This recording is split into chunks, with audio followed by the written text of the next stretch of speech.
اعوذ باللہ من الشیطان الرجیم بسم اللہ الرحمن الرحیم ومن الناس من يتخذ من دون الله اندادا يحبونهم كحب الله والذين آمنوا اشد حبا لله ولو يرى الذين ظلموا إذ يرون العذاب أن القوة لله جميعا وَأَنَّ اللَّهَ شَدِيدُ الْعَذَابِ۔ یہ سورہ البقرہ کی 165 نمبر اور 66 نمبر آیات کا ایک مضمون ہے، اور بہت ہی ایمان اور عقیدے کو سمجھنے کے لیے یہ اس میں مواد ہے، بہت زیادہ غور و فکر کی ضرورت ہے۔ میں کوشش کروں گا کہ آج کل کے حالات کے مطابق ان آیات کا معنی اور مفہوم سامنے آئے۔ پہلے ترجمہ سنیے، پھر اس کی مختصر تشریح کرنے کی کوشش کروں گا۔ فرمایا،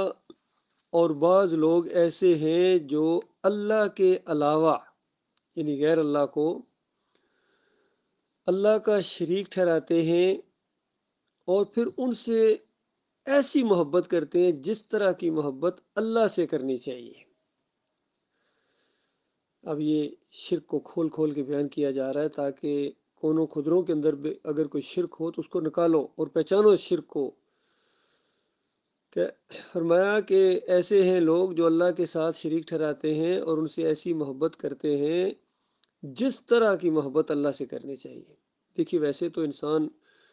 انسانوں سے محبت کرتے ہیں، حتیٰ کہ جانوروں سے بھی پیار محبت ہو جاتا ہے،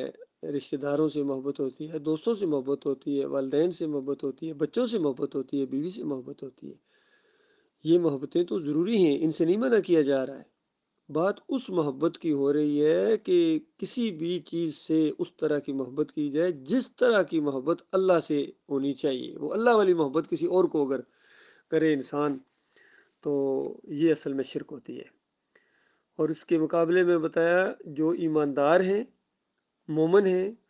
وہ تو اللہ ہی کے ساتھ سب سے زیادہ محبت کرتے ہیں، یعنی اللہ سے محبت ان کی بڑی شدید ہوتی ہے۔ یہ جو شدید محبت ہے نا، یہ اللہ کے علاوہ کسی اور سے نہیں ہونی چاہیے۔ باقیوں سے صرف محبت ہے، لیکن اللہ سے شدید محبت ہے۔ اور جب ان کی محبتیں،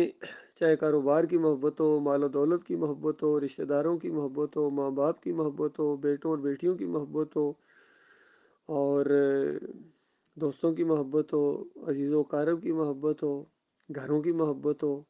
اگر یہ محبت اللہ اور اللہ کے رسول کے راستے میں جہاد سے آگے بڑھ جائے یا جہاد کے کرنے کے راستے میں رکاوٹ بن جائے تو یہ محبت پھر شرک والی محبت ہو جائے گی، اگر اس پر انسان جم جائے تو۔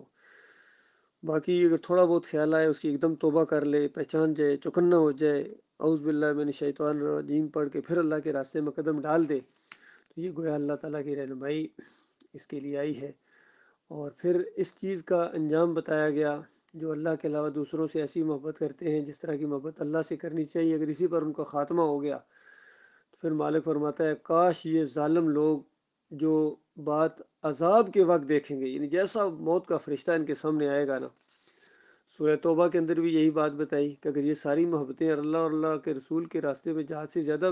عزیز ہیں تو تھوڑا سا انتظار کرو، یعنی تھوڑا سا انتظار کرو، جیسا ہی موت کا فرشتہ آئے گا تو تمہیں آتے ہی خوشخبری سنائے گا جہنم کی، اس وقت تمہیں پتہ چلے گا تم فاسق اور فاجر تھے اور منافق تھے۔ تو یہاں بھی یہی بات بتائی گئی کہ جیسا ان کے مریں گے اس وقت جو بات ان کے اوپر کھلنے والی ہے، جب یہ دیکھ لیں گے کہ ساری کی ساری طاقت اور قوت جو ہے نا وہ تو مالک کی تھی، اور یہ کہ اللہ تعالیٰ بہت ہی سخت عذاب دینے والا ہے، اس کی وجہ سے جو پکڑ آئی ہے وہ بڑی شدید ہے، تو یعنی وہ لوگ تو اس کو بالکل جان جائیں گے۔ لیکن آج کاش اس کو محسوس کریں اور ایمان بالغیب ان کے اندر اگر ہو تو کبھی یہ رویہ اختیار نہ کریں۔ اس آیت کو میرے بھائیوں اگر صحیح معنوں میں آج آپ نے حالات کے تحت سمجھنا ہے نا، تو یا تو خادم حسین رضوی کی تقریریں آپ سنیں، کیونکہ ان کی تقریروں کے اندر جو محبت نبی صلی اللہ علیہ وآلہ وسلم کے ساتھ وہ بیان کرتے ہیں یا اس کا اظہار کرتے ہیں، یا عبد القادر جیلانی کے لیے، یا محی الدین چشتی کے لیے، یا علی اجویری جس کو داتا صاحب کہتے ہیں، اور پیر میر علی شاہ کے لیے، اور جتنے بھی صوفی گزرے سب کا نام لے لے کے وہ محبتوں کا اظہار کرتا ہے، اور جس انداز سے وہ باتیں بیان کرتا ہے، اصل میں یہ وہ والی محبت ہے جو اللہ سے ہونی چاہیے بالکل۔ یہ اس نے یعنی اس کے اندر وہ نشانی ہے جو اللہ تعالیٰ ایک نشانی بیان کرتا ہے کہ لوگوں میں کچھ ایسے سرفیرے بھی ہیں جو اللہ کے علاوہ دوسروں سے ایسی محبت کرتے ہیں۔ ایسی محبت کا انداز جو ہے نا، اس نے ہر چیز کو یقین کیجئے، میں نے اس کی تقریریں سنی ہیں، اور اگر شرک اس کے اندر نہ ہوتا تو یہ بڑا ہی کام کا آدمی تھا۔ شرک نہ ہوتا تو میں شرط کے ساتھ بات کر رہا ہوں، شرک اس کے اندر آیا تو اس کی مت ماری گئی۔ ہر وہ چیز جو توحید کے لیے تھی اس نے شرک کے اندر بدلی کر دی، اس نے الٹا مانی اس کا پہنا دیا، اور سامنے بیٹھے ہوئے لوگوں کی اس طرح متیں مار دیں کہ انہوں نے نعرے لگاتے ہیں اس کے، لبیک یا رسول اللہ، خادم حسین رضوی کے نعرہ حیدری لگاتے ہیں اس کی درسوں میں، اس کے ماتھے پر بل تک نہیں پڑتا ہے شرکیہ نعرے سنتے ہوئے، ذرا برابر اس کے اوپر کوئی بے چینی نہیں کیفیت ہوتی ہے، اور ایسا ماحول اس نے بنا دیا کہ بڑے نوجوانوں کو اس نے پچھڑی سے اتار دیا یعنی، اور وہ یہ سمجھ رہے ہیں کہ اب اگر ان کو سمجھایا بھی جائے تو وہ یہ سمجھتے ہیں کہ ہمیں کوئی ورگلا رہا ہے، حالانکہ وہ شرک کے اندر چلے گئے۔ اب اللہ ہی جس کو نکالے گا وہ نکلے گا، ورنہ عام لحاظ سے جس جال کے اندر وہ پھنسا کے چلا گیا ہے، اب ان کا نکلنا اتنا آسان نہیں ہے۔ ہر ایک نے اسی طریقے سے کیا۔ دوسرا جال فضل الرحمان صاحب نے پھینکا ہوا ہے، انہوں نے بھی کتنے اپنے پھنسائے ہوئے ہیں، طاہر القادری نے اپنے پھنسائے ہوئے ہیں، طارق جمیل کے اپنے پرستار ہیں۔ یہ پرستار کہتے ہیں، دیکھیں الفاظ بھی ایسا کہ ان کے پرستار ہیں جی، کوئی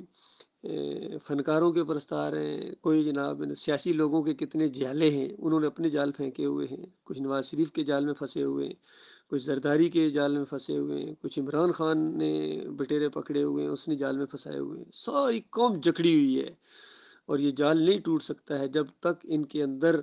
خود غور و فکر کی کوئی رمق پیدا نہ ہو، ان کے اندر کی کوئی آنکھ نہ کھلے، اور جب تک یہ خود اپنا علاج نہیں کروانا چاہیں گے، کوئی دنیا کی طاقت ان کا علاج نہیں کر سکتی ہے جس شرک کے اندر یہ پھنس گئے۔ پھر اللہ کی محبت کا اگر نمونہ اس دور کے اندر آپ نے دیکھنا ہے تو وہ ڈاکٹر مسعود الدین عثمانی رحمۃ اللہ علیہ کی تقریریں سنیں۔ صحیح معنوں میں جو اللہ کی محبت ہوتی ہے نا، والذین آمنوا اشد حب للہ، وہ آپ کو ڈاکٹر عثمانی رحمۃ اللہ علیہ کی تقریروں میں چیز نظر آئے گی۔ باقی نہ وہ چیز ڈاکٹر اسرار کی تقریر میں نظر آئے گی، نہ وہ تقی عثمانی کے پاس نظر آئے گی، نہ وہ علی انجینئر کی نظر آئے گی، تاکہ مودودی کی بھی جو کوئی پرانی تقریریں اس میں بھی وہ چیز نظر نہیں آئے گی۔ اور یہ کیا نام ہے،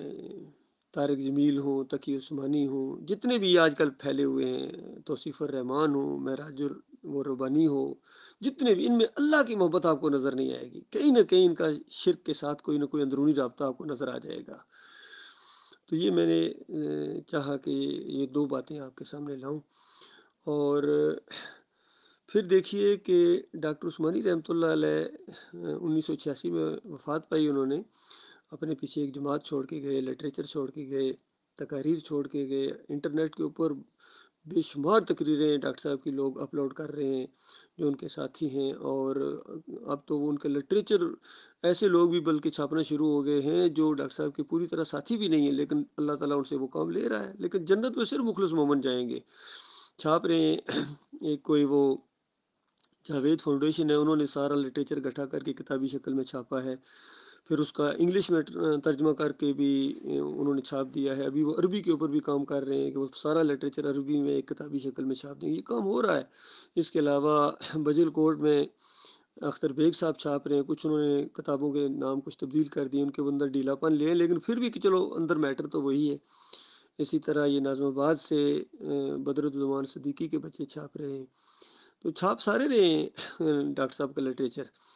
اور دعویٰ بھی کرتے ہیں کہ ہم ڈاکٹر عثمانی رحمۃ اللہ علیہ کے ساتھی ہیں، لیکن اصلی ساتھی جو ان کے ہیں ڈاکٹر صاحب کے وہی ہیں جو اس راستے پر ہیں، ایمان خالص کے اوپر ہیں، توحید کے اوپر ہیں، رد شرک کے اوپر ہیں، کفر بالطاغوت کے اوپر ہیں، وہ تو بہت تھوڑے رہ گئے ہیں، البتہ پھر بھی وہ منظم ہو گئے ہیں۔ انہوں نے کراچی کو بلکہ اپنا مرکز بھی اب شفٹ کر دیا لاہور میں، چونکہ کراچی والوں نے اس ایمان عقیدے کی قدر نہیں کی ہے، اب یہ قیادت گویا ان کے ہاتھ سے چھین گئی ہے۔ اب لاہور میں جو ہمارے کمال خان صاحب ہیں ان کو امیر بنایا ہے، اور اللہ کے بھروسے کے اوپر ہم نے اس دعوت کو جاری رکھے ہوئے ہیں، ایمان کی اس شمع کو انشاءاللہ ہم بجھنے نہ دیں گے۔ تو اس انداز سے میں نے کہا آپ کے سامنے یہ لاؤں تاکہ ایمان اور شرک کا بالکل واضح ثبوت آپ کے سامنے آ جائے کہ آج کے دور کے اندر جس طرح محمد حنیف نے لوگوں کو اپنا گرویدہ بنا دیا اور اپنی محبت میں اس طرح جکڑ دیا جال کے اندر کہ اب ان کے سامنے اللہ کی بات بھی بالکل کوئی اثر نہیں کرتی ہے، جس طرح کہتے ہیں نا بھینس کے سامنے بین بجانا، اسی طرح محمد حنیف کے جو ساتھی ہیں ان کے سامنے قرآن اور حدیث کو پیش کرنا اور بخاری کی روایت کو پیش کرنا، ڈاکٹر عثمانی رحمۃ اللہ علیہ کی تقریروں کو پیش کرنا، رد شرک میں جو ہے ان کے اوپر کوئی اثر نہیں ہوتا ہے۔ تو یہ بہت بڑی بدبختی ہے۔ اللہ تعالیٰ سے دعا ہے ہمارے دلوں کے اندر مالک اپنی محبت شدید سے شدید تر کرتا چلا جائے مالک، اور ایسے لوگوں کے دلوں میں ہماری محبت پیدا کرے جو اللہ سے محبت کرتے ہیں، اور ان کے دلوں میں اللہ تعالیٰ ہماری محبت پیدا کرے، ہمارے دلوں میں ان کی محبت پیدا کرے، اور ایسے اعمال کرنے کی اللہ تعالیٰ توفیق عطا فرمائے جو اللہ کی محبت کا ذریعہ بنے اور یہ محبت بڑھتی جائے، پھر اللہ ہی کے لیے جئیں اور اللہ ہی کے لیے مریں، اللہ ہی کے لیے کسی سے دوستی رکھیں، اللہ ہی کے لیے کسی سے نفرت رکھیں، کسی کو مال دیں تو اللہ کے لیے دیں اور روکیں بالفعل نہ دیں کسی سے، وہ بھی اللہ ہی کے لیے روکیں، برائیوں سے منع کریں اللہ کے لیے، ایمان کی دعوت دیں، توحید کو پھیلائیں اللہ کے لیے، اور ہمارا مالک اور خالق خوش ہو۔ اللہ تعالیٰ سے دعا ہے مالک ہمارے اوپر وہ بوجھ نہ ڈالنا جو پہلوں پر ڈالے تھے، اور وہ بوجھ نہ مالک ڈالنا جن کی اٹھانے کے ہمارے اندر طاقت نہ ہو۔ مالک ہمیں معاف کر دے، ہمارے اوپر رحم فرما مالک، اور ہمیں سارے کافروں کے اوپر، مشرکوں کے اوپر، منافقوں کے اوپر، اور دہریوں کے اوپر، اور مرتدین کے اوپر، اور باغیوں کے اوپر، انتشاریوں کے اوپر اللہ تعالیٰ ہمیں غلبہ عطا فرمائے۔